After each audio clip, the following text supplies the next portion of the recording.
it's all good, man. It's great to see you. The beauty of going through this modern advent post-pandemic is that I can finally see everybody. It's not just a phone Right. call. Right. Yeah, So sure. it's good. Well, man, it's great to catch up with you. It's so good to talk to everybody after. I mean, I know we've been out of this pandemic, so to speak, and been getting back to it for a little while, but it just seemed like it lasted forever. So it's so good to see material out. Life is happening. So thank you for taking a minute out. Oh, it's a pleasure. Thanks, Joe. Yeah, absolutely. So before we do that, that's kind of the beginning part here that I wanted to ask you about before we get into the latest album, It Gets Better, which is so apropos. How did you survive the pandemic? How did you ultimately get through it? And how did it influence this recording and what you're doing now? That's an insightful question. I live in Orlando, and we were on lockdown like the rest of the country. The one of the nice things is because it's warm, we could play in outdoor venues. Things slowed down quite a bit. Like I wasn't traveling obviously as much during COVID, but I spent a lot of time composing music. I spent a lot of time practicing, and the gigs that I was doing. There's a nice jazz club in town called the Blue Bamboo, and I was still playing there twice a month. And so I worked out all these new tunes I'd been working on. I've been composing for, gosh, 40 or 35 years, I guess. So it's not like all of a sudden the pandemic hit and I said, hey, I'm going to start writing tunes. It just gave me more of a reason to write. But at any rate, my working band is Richard Drexler and Marty Morell and Ben Kramer. Marty Morell was the drummer with Bill Evans for 7 years, and he was in the Ellington band. And Richard used to be in Jeff Berlin's trio and Woody Herman's band, and Richard and I were both in Kenny Drew Jr.'s quartet together. So, needless to say, I had great guys to work out with, and we've been friends for 20, 25 years. So, if something needed tweaking, Richard and Marty wouldn't hesitate to say something. So, by the time a couple months was into it, Joe, I was getting stuff pretty well refined before even bringing it to the bandstand. So a lot of these tunes ended up on this record I recorded with Kenny Barron and Peter Washington and Joe Farnsworth. What a powerful lineup. What was that like? What was that? I mean, just coming from somebody that loves jazz, when I look at this on paper, I'm like, my God, that is a lot of action in one room. But what did it feel like? What was it ultimately like to create and get to this point where it's actually out for people to listen to? I had known Kenny Barron since I was in college. He was my piano teacher at Rutgers. Yeah, He taught, and I was a saxophone major, but he taught all the jazz majors piano.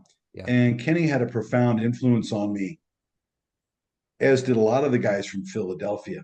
Benny Golson was a friend of mine who just passed, yeah. and at any rate, seeing Kenny again, I remember I called him, hey, Kenny, do you want to make this record? He's like, yeah, sure, why not? And Joe Farnsworth and I have known each other for about 10, 15 years. And at any rate, probably like a lot of people, when you get to record or do something at a very high level, actually sometimes in some ways the exact inverse happens. It's very laid back, it's very distilled, it's very chill. And also we were at a great studio. We got into the studio within 10 minutes. Joe and Peter and I were recording. We recorded a trio tune. We were waiting on Kenny. And actually, I might add, Kenny wasn't late. We were early. And when by the time Kenny walked in the door, we had one tune down already, and it ended up being a keeper. It's on the album. It's we just played like someone in almost what was it? I forget the name. Uh, Da da da da da dee, da da da da da. Like like someone in love. yeah, Yeah, we yeah. recorded that as a trio, and it was smoking. So I said, "Man, that goes on the record," and that was totally unplanned. So back to your question, I think oddly enough, it was very distilled kind of feeling and a very chilled kind of feeling. It was all about the music. I think being really good at anything really requires someone to be able to kind of get rid of everything around you and focus on the moment. And Kenny and Joe and Peter are exactly that way. You know, I remember interviewing Chuck Israels, and I was asking him about What was it like to be in all of those places with all of the musicians? Were you cognizant that you were galvanizing this golden age of jazz?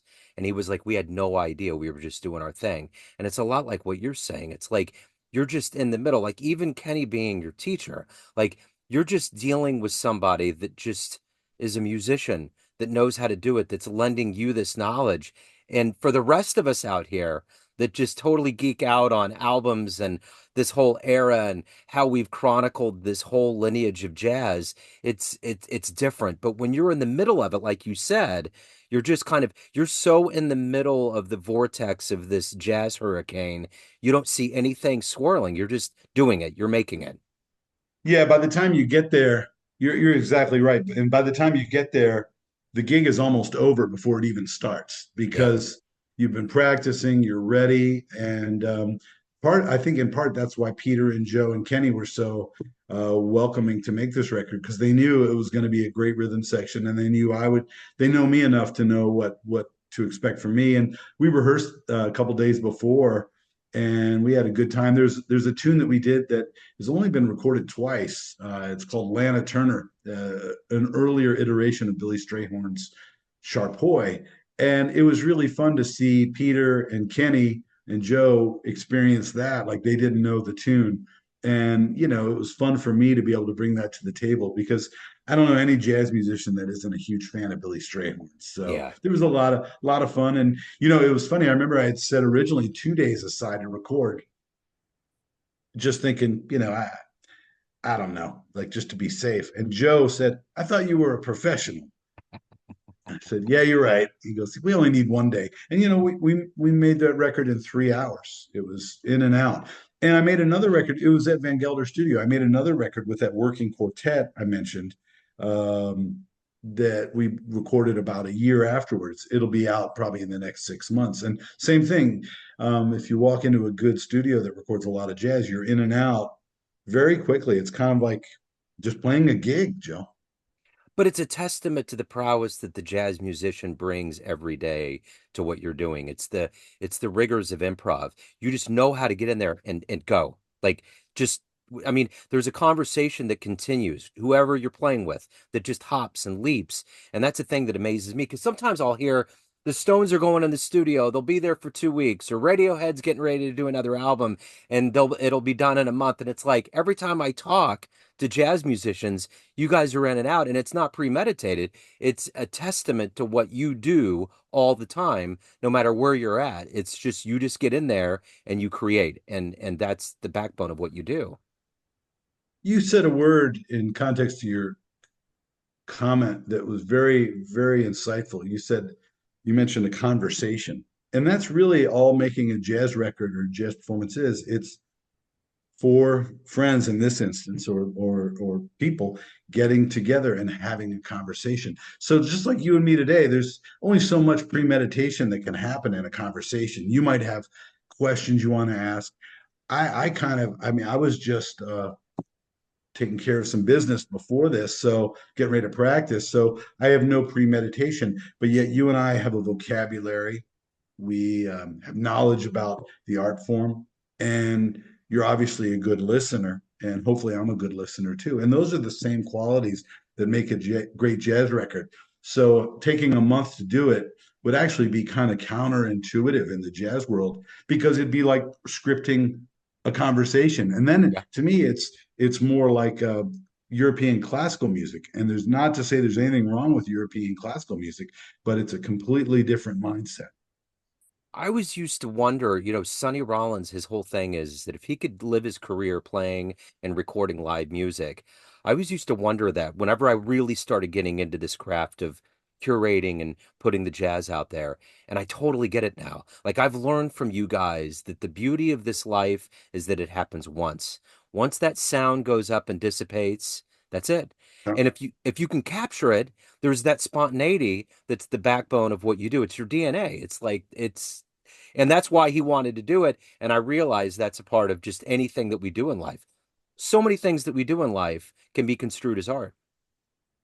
Absolutely. You're exactly right. And, funny thing too, to that point, a friend of mine, Pete Bernstein, used to play with Sonny, great guitar player, Peter Bernstein. And he said something to me that didn't surprise me, that Sonny has never listened to any of his records, Right. you know. And I think that's true for all of us. Um, you listen to a record like when I'm because I'm producing my own albums, you know, I'm listening very intently when we're getting ready to get the album out. But once it's out, I kind of let it go because it's kind of like you know, it'd be like if you and I had dinner a year ago and I kept pulling out a photo album of like, look at the pasta we had, look at the meatballs, look at the salad, you know, like really, you know, like we're Yep. gonna eat tonight again. We're already on to the next thing, you know. And I think your what you said is very true. Sometimes I tell audiences, Joe, I'll say, listen, what we have tonight will never happen again. The exact band, the exact tunes, the exact solos, the exact crowd, and the band feeds off of the crowd. Yep. You know, it's like looking at a flower. You know, it blooms, and when it's done, it's done. Or Yeah. having a great dinner. I mean, I love to cook. I can't cook the same thing exactly the same way ever. And that's the beauty of life. Thank God, because the Yeah. repetition, it's like Groundhog Day. It's like we don't need that. We need newness, you know? So at the end of the day, I know it's not the focal point, but what are you hoping the listener gets from this album? You know, that's really important. When I was younger, maybe up to about 33, 34, technique was really important to me, Joe. And about that time, I went through some changes in my life. And I remember a couple of the tipping points. One was I was in Barcelona and I was checking out, I went to the Picasso Museum there with someone. And this person I was with said, well, I don't know if he has as much chops as Salvador Dali. And I was kind of taken back, like, wow, I'm not in that space at all. It just moves me. And so I kind of had that bouncing around my head for a while. And then maybe within a few months, I was on the road with one of my old bosses, Maynard Ferguson. And I remember we were playing in Japan, and Maynard said to me something that I'll never forget. He says, "Be careful for what you get known for, Jeff." And I said, "Why, Maynard?" He goes, "Because you'll have to do it the rest of your life." Wow. And so about that time, you know, I've been a good student of the music and had great saxophone teachers. But at that point, I kind of laid down that samurai sword, as the samurais say, and said, okay, my technique is a personal thing. And what I'm really going for is kind of old school. I mean, one of my heroes, I went back to my heroes, Lester Young, Stan Getz, Eddie Lockjaw Davis, um, Lucky Thompson. And Lester Young, there's two things. Like Lester Young used to always talk about telling a little story. And that's something that I want the listener to be able to take away their own connotation of a little story, that maybe a song like It Gets Better makes someone feel a little better. That Lana Turner, when you hear that, you know, Billy Strayhorn was at a club in Los Angeles when they were working on the show Jump for Joy, and Lana Turner walked in. When the bridge comes in on Lana Turner, I hear that beautiful woman walking in a club. And she actually went to Billy Strayhorn and asked him if he would dance with her. I mean, you know, Yes. so all these little things, I think it's really important to tell a little story, to invoke some feeling. And that's a lot less tangible, Joe, than technique is. A lot of times people rely on technique to say if something's really good or bad. Like if you look at great guitar players, there's guys with a lot of chops, but then people go back to great guitar players in jazz like Django Reinhardt or Grant Green or Wes Montgomery, where it's not about the technique, it's about the feeling that they evoke in the music. And that feeling is much more intangible, but yet and still I find great jazz fans lock into those things. And that's it for me. You know, it's interesting you say that because it really is kind of this visceral vibe that you get when you listen to music. Like Kind of Blue is something that's real to a lot of people in, but anytime I listen to it, I can attach myself. I'm not stuck in that like 1 year ago meal that we had. It can get attached to different things. I can be in there with my dog and the dog can like lift its head to its side because it's being moved by it. Or I can be on a trip to Colorado and listen to it and I'll attach all these new feelings. And that's what good music does. And I've realized that because I still have a CD chamber in my car. Like I always like to drive and listen to it. And it's that pall, that good pall that gets just draped over your brain that makes you feel why we love this music. And I've never really been a trained musician because it's one of the few mysteries in life I don't want to get involved with. I don't want to think about all of the things you guys think about. I'm fascinated by it when I see you guys working charts and doing your thing, but I just want to feel it from that purely visceral part of my brain where it just washes over me like the ocean, and I don't need to worry about what's underneath the surface. It's just there, and the mystery is enough to make me love it. See, it's people like you that are all us jazz musicians are in awe of.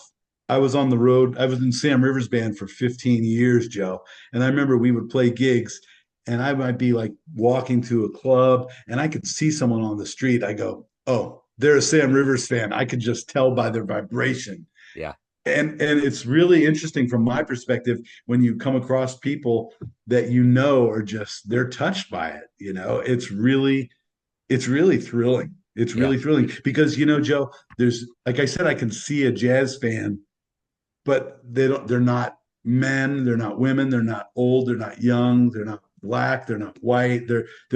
They could be anything. And it's so fascinating to me. It's just like being touched by like you just know it. You as a musician, you see it, you know it, you know. yeah. It's pretty thrilling. I love it. There's a Jazz at Noon series. It's a free series here in Kansas City at the Blue Room. And there's an old couple that comes in. And there's an older gentleman and his back, he's kind of slunched over. You know, it's really hard for him to get out to do anything. But when that band comes up, that foot's going and his head's kind of swaying. And it's like, man, that's it. That's the ethereal magic of this art form that no matter how old you are or whatever condition you're in, it's going to move you. It's going to come in. It's like the genie in the bottle just comes right into your Yeah, body, that's a good analogy. you know? Kansas City. I didn't realize you're from Kansas City. My father was born in St. Joe, Okay. and Yeah. yeah, in Kansas City. I was in Benny Carter's band. I did an album with Benny Carter called Harlem Renaissance, and he was in Kansas City during the heyday of Wow. Basie's band and Jay McShann's band. And I'm fascinated with the history of Kansas City. I read Harry Truman's biography just to see if I could get more information Yeah. on KC. So Yeah. I played the what's the room the Hall of Fame is the Blue Room near the Hall of Fame and then the Yeah. baseball is right across the street. Yep. Yep. It's all right Yeah. there. Yeah. Yeah. Yeah, I played there a long time ago. Yeah. That's where a lot of the ghosts and the mystery of jazz of Kansas City came to me. I used to come out during breaks and I would just look around and I would just imagine how many people were running around because there were so many clubs that were going down. In fact, I just went to St. Joe about a month ago with my son. We went to a carnival up there and finally saw the Coleman statue that's downtown, and that was pretty cool. That's right, Coleman, home of Coleman Hawkins. And Yep. it's amazing, like in that era around 1934 or 35, Coleman Hawkins, Lester Young, Yep. and Ben Webster were all in Kansas City. Yeah. So Totally. it's really, really amazing. Yeah, there was and then Mary Lou came down from Pittsburgh. There was just Mhm. such a history, and Bird was getting his chops and all of that. So it's Yeah, wild. I talk about that a lot in my I'm a professor at a Yeah. university, and one of the things I talk about is that Charlie Parker was an outlier, but he was also in the right place at the right time. Uh-huh. Can you imagine he's growing up and all that stuff is happening, and he's like a teenager? It's Yeah. unbelievable. Yeah. Well, and because there was such a voracious scene when he had that cymbal thrown, he was like, I have to be better. It was like, it's those moments, the anti moments where you have to grow. And he knew that he had to become the guy. And I think he went down to the Ozarks of all places, which is when he had his accident and got hooked on the soup and got on the morphine. And that's Yeah, when the drugs started. But it was still that trip of all places that blew me away. Chuck Haddock, a local, genius on jazz history, wrote the story about Bird, and that was where he went, and that's the precursor to New York, and when he became this jazz god, so it's wild. well, and kind of like where you were asking about the recording process, I think when Bird went to the Ozarks, he was doing a gig, and imagine out in the middle of nowhere, but he's Yeah, practicing. And what it was he was in New York at George Wall's Chili House where he got a concept. He went, wait a minute, I think I can do this way, and he got all that together in the Ozarks. But it's like they say, um, you know. the harder you work, the luckier you get. Yeah. I think he put himself in that position. I mean, I'm still in awe. Like, he went to New York before then, Yeah. and he wasn't playing, but he washed dishes at this club in Harlem where Art Tatum played. And he washed dishes just because he thought, well, if I'm washing dishes there, I can hear Art Tatum play. I Yeah. mean, that's amazing dedication for a teenager. Yeah. And it's wild that the settings, you go from the density of this kind of urban jungle of all of this action going on. And I'm sure the Ozarks at that point was just a level of serenity. And he was a deep cat. So his mind was probably swimming through all of this serenity and nature, and he got to contrast it. So all of it, everything adds to our lineage. So it was probably a big part of how he got to where he got. Absolutely. And we all continue. Oh, hang on, my phone's ringing. Sorry. Sure, you bet. Sorry about that. Oh, it's all good.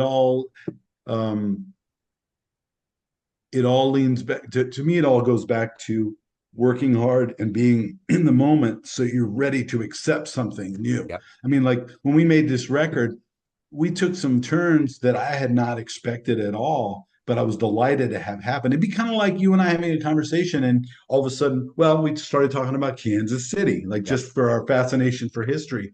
And I think that really adds to the musical experience in and of itself. Yeah.